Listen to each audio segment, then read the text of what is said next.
Back in the day when dinosaurs ruled the earth and the Model T came only in the Sega Genesis color scheme, if you wanted to play Sega Genesis, Super Nintendo, and regular old school 8-bit Nintendo, you had to own all three game consoles and have a house full of AC power adapters and controllers, and most importantly, awesome video games for all three game systems. But these days, hi there, you don't have to do that.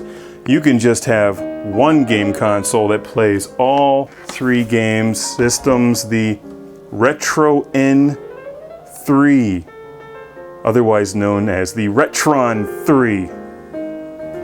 Look at these things, got a little window. That won't open because it's being caught on the microphone.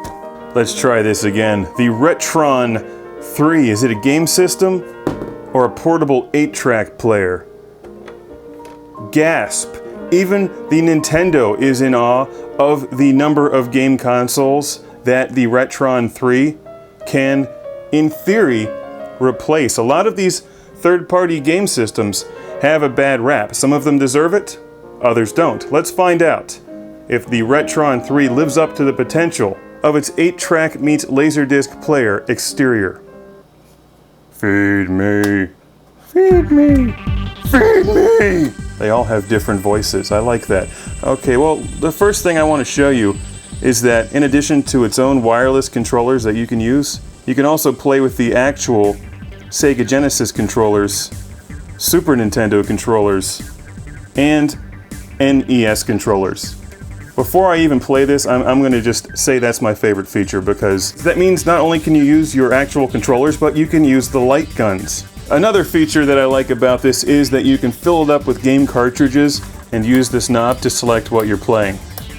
So you could literally combine Airwolf for the NES, Cyborg Justice for the Sega Genesis, and Ultraman for the Super Nintendo all at once. Now that's something you don't see every day. Cyborg Justice surrounded by Ultraman and Airwolf. That's got to make him nervous.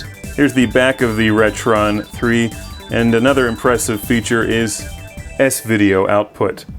Rather than me just talking about it, I'm going to spend some time playing it. Here's the benchmark standard. This is Gary's being played for the review of Gary's using my Sega Genesis Model 1 modified for S-video output.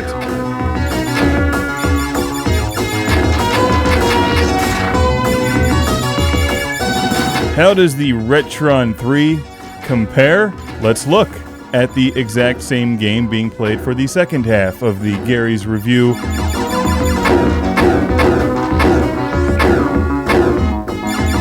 The clarity and dynamic range in the music and sound effects are not quite as good, but it's not bad. And the video quality is very close, which is really impressive.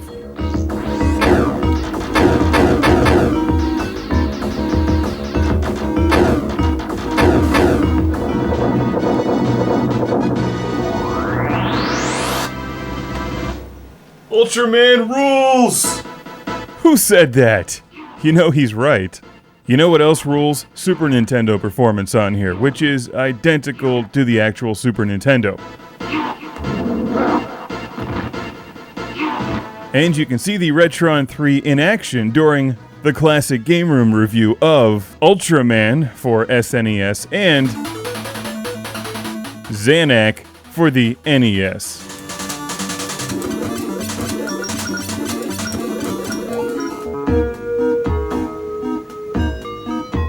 I was curious about what the switch on the back of the Retron 3 did until I saw this while playing Gary's. I bet you're wondering why my hair is blue.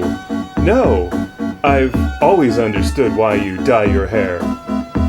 Is that so? I didn't think you noticed. It's a personal secret, but everyone knows you're ashamed of your green hair.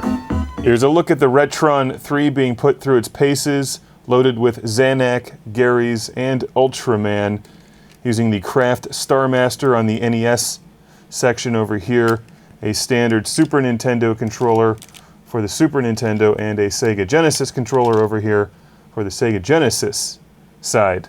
That's where the controllers plug in for the Genesis. And when you want to play an NES game, you switch the dial to NES and hit the power button. Genesis. Of course, the Sega has to load up, and after that, there we go.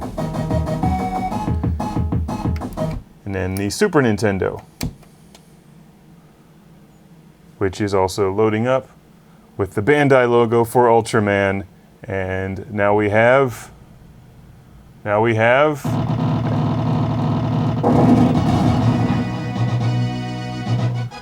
motherfucking Ultraman!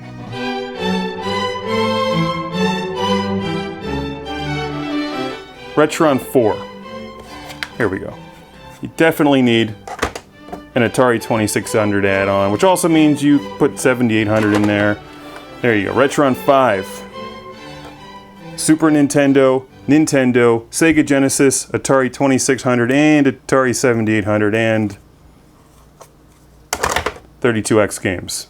The Retron 6.